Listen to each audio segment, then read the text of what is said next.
Okay, I wanted to give you a few pointers after just kind of blocking in the values in the back and starting to take a look at the values in the front. You can do them kind of washy. Um, if you get overwhelmed with deciding where do you want to put the tints, where shades, tones, those of you in beginning, you have that photo to look at as a reference. So you're able to kind of copy it really a bit. But those pictures don't really have a full range. I noticed most pictures online don't have the kind of range we want in a monochromatic painting. They don't have a lot of grays, they don't necessarily have a lot of tints. So you want to push that a bit. Now, if you get overwhelmed with all your choices, tint, shade, tones, achromatic, try to start with just one, like just shades. If you're feeling stressed, always go straight back to value. When in doubt, go back to your value scale. You can always adjust it. But if you just focus on shades, for example, then you can come in here and take a look at some of these individual abstract shapes. Because this is what we want to do, is break down. See, in this area, you can kind of see all these interesting abstract shapes. Some blending, but a range of value.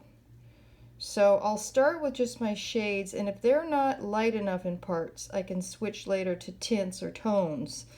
But again, if you feel overwhelmed having all of that out on your palette, you can do this with just shades. And remember, everything's layers. So you've got this abstract shape here.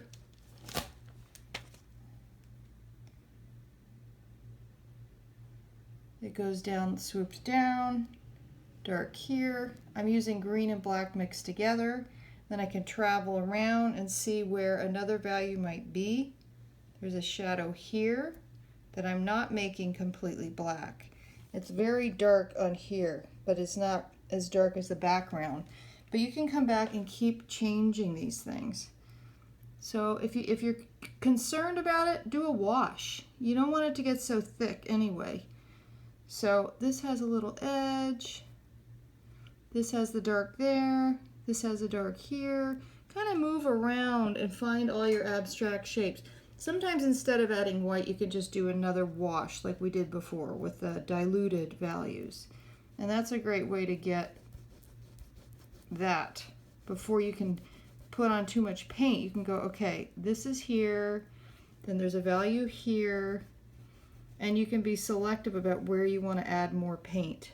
And of course, it's always best to paint around things instead of on top. These flowers are all very linear, very complex. If I try to draw them as a line, it'll never work. So the focus should be on the shapes in between each of these. All these little shapes around. So I can come up here and duplicate those abstract shapes around these things. It's a good opportunity to do hard edge painting where you drag that flat brush and get those hard edge paintings. So we're kind of like cleaning it up at this point, getting it to the next step so that it reads more as a whole, and we keep checking these value relationships. Now you're observing what's the lightest, what's the medium, what's the darkest. Obviously those eggs are super bright. I'll be painting those hundreds of times with white to get them to pop. But you can see even on this tomato thing how there's this edge in the dark, but then it's bright here. So when I come over here, I can do this kind of a diluted wash of green and black tint just to see where it is so that I don't waste paint committing to something that I might need to change later. Still getting to know the subject. You can see how it disappears into the background. So that's a great opportunity to use that wash as that tomato disappears. And then we can connect it like that. So washes first all over, and then little crisp areas when you're confident of different values. Now I probably could do that for a while. Then maybe I'd switch to tones. I want to have some grays in there. So that would be my next step. I could mix in. Let's make a tone just so you can see what I'm talking about. Obviously the gray is fine too, but I want to make like a pretty chromatic gray. It's got some green in it. Saturate the brush in there. Now I've got a nice middle gray that I can apply somewhere in here. Where do I want to put it? Somewhere where it's not too dark. How about that knife? That knife is sort of a middle gray. You can see cross contour marks. There's some blending, but blending can happen later. I want to get this knife blocked in. This is just a gray and a green. So I'm kind of adding some tones now to my shades. Now you can mix all these together. They don't all have to be distinct. I might mix this tone into a shade and then into a tint all in this space. I might add more green. I might add less green. I might reach over to this tone on the palette, it's next to a shade, and add a shade because there's a dark tip to that knife. And then blend it in the direction that it moves.